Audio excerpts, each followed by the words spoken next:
Welcome to Module 10, and in this particular module we're going to talk about formatting your worksheets, and there's a lot for us to talk about in this particular module. The formatting is basically when you're taking the information that you've typed into your cells and you're making them look nice. When we talk about making borders and put shading, and when we talk about we want our column headings to be bold and we want our numbers to have dollar signs, all that's considered formatting.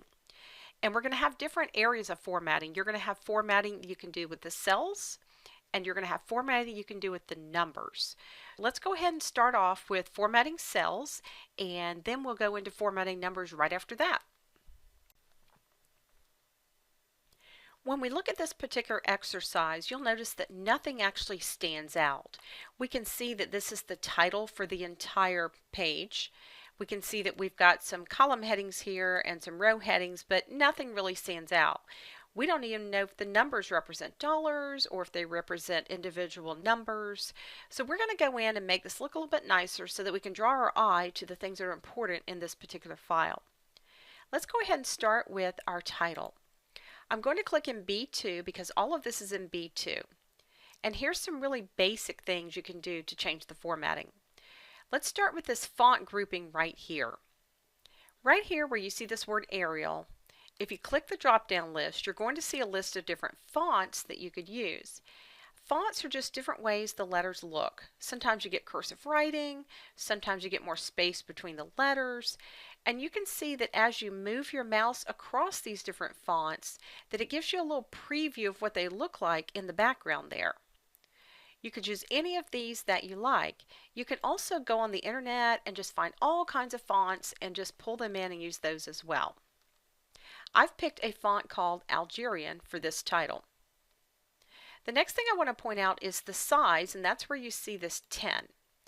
Typically, you're going to find that most letters or most generic spreadsheets will start out with their text or numbers in size 12. In the olden days, everything was size 10 automatically. You'll see in the newer versions that 11 is the default number, and the default font, by the way, is usually called Calibri. Again, I can choose any size that I'd like my text to be right here. You'll notice this list goes 8, 9, 10, 11, 12, and then it counts by twos, goes all the way down to 72. Little piece of trivia, 72 points is equivalent to 1 printed inch. What if you want a number that's not on this list? Let's say you wanted 15, for example. All you have to do is type it right up here. You can see the 10 is selected. If I type 15 and hit the enter key, then I've got that size. If you wanted a size and you don't know exactly what number to choose, you can use these two arrows here that increase by 1 on the list or decrease your font size by 1 on the list. So any of that's going to work to help get you the size that you're looking for. Underneath we have B for bold. You just turn that on or off. We have I for italics, and we have U for underline. When you're underlining, I want you to notice you're underlining the text or numbers that are in the cell, not the actual cell itself. You also have a drop-down arrow because you can do a straight underline or a double underline here if that's what you want to do. If you don't want the underline at all, you can just turn it off. Now we'll come back to these two a little bit later. Let's go over here to your font color.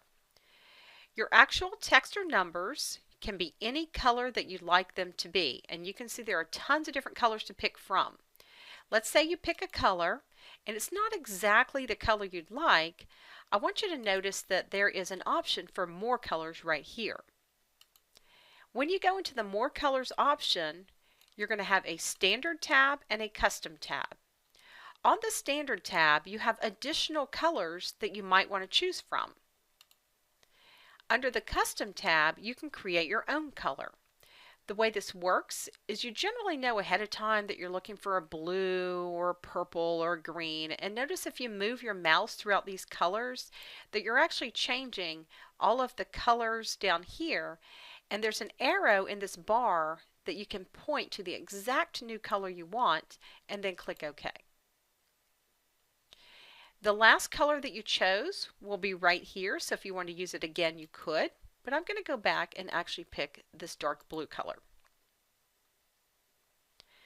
The next thing I want to talk to you about is the fact that you can actually do some of the same things with this information down here. Now there's going to be additional options when you click this little arrow on the bottom right of your font grouping. Let's see what's here that we didn't have a button for.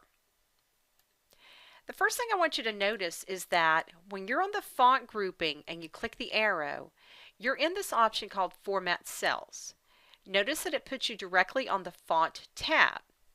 If you happen to be on this alignment grouping here and you clicked this arrow, you would be in the Format Cells. You would just be on the Alignment tab, and the same thing with Number over here. There's a few of them that you can't get to without coming into one of these, and that's the border and the fill, and we're going to talk about these here in a few minutes. But right now, if I look at the font options, we could change our fonts back here, same thing. Here's our bold and italics that we see right here. Here's your font sizes, so nothing new yet.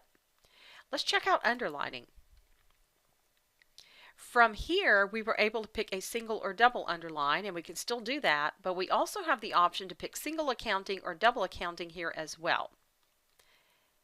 Here's our color options.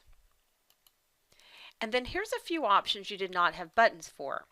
Strike through, and that's when you strike through your text like this. Typically you'll see that in a legal document because you don't want to delete the old information. They'll usually strike through the old information and put the new information to the right of it. And to tell you what super and subscript are, superscript would be when you type something like Mattel Toys and you have the little trademark, the little TM that's kind of up above, that's called superscript. And subscript would be if you have H2O where the 2 is down below, they call that subscript. You might notice that when you're typing your text in, you're in the center, or it looks like you're in the center, I should say, of each of your rows. You're actually on the bottom. You'll see that here in a moment. But the superscript puts your text up and the subscript puts your text down. So not too many new options there. I'm going to go ahead and click OK. And now you can see what we've got so far. Let's take some of this information here and make it stand out. We'll take the word name and make it bold. We'll actually make these bold as well since these are our column headings. And these down here, let's go ahead and italicize those. Now there's one more thing I want to do with these. I want to skip over to this alignment grouping here real quick. Do you see these two right here? Increase or decrease indent. If I increase indent, it's like indenting within a cell. And it's a quick way to make something like this stand out from the word name right above it. The rest of these are your alignment options, and let's talk a little bit about these. Right now, when you look at January through April, you'll notice the text looks like it's lined up on the right side of each of these cells. If I make these a little bit wider, you'll actually see what I'm talking about here. Let's say you want to put these in the center. You're going to use these three buttons here to left align, center, or right align the text within the cell. I'd like these centered, and I'm going to center totals as well. These up here have to do with aligning the text up and down within the cells. Let me just show you something I mentioned a few moments ago. Let's say that for the months of the year, I want to make row 4 a little bit wider. If I put my mouse on the line that separates the 4 and the 5 like this, I can actually drag down and make that row wider. And you can see you're actually typing the text on the bottom of that particular cell. Well, if I select these and then change this to the middle align option, now you'll see they're centered up and down. You can actually use this orientation button to actually rotate your text at an angle. I can use counterclockwise. I might use angle clockwise. There's a couple that let you take the text and vertically put it in your cells. And obviously if you were going to do this, you'd have to make the row a lot wider like this so you could see it. You've also got options up here with the orientation to rotate the text down. I'll go ahead and choose angle counterclockwise, and then I'll make the row a little bit wider so we can see it all. You can see it's starting to get a little bit of formatting, so things are starting to stand out a little bit. Let's go ahead and look over at part 2 of formatting cells, and I'll continue to show you some of the options you have when it comes to formatting.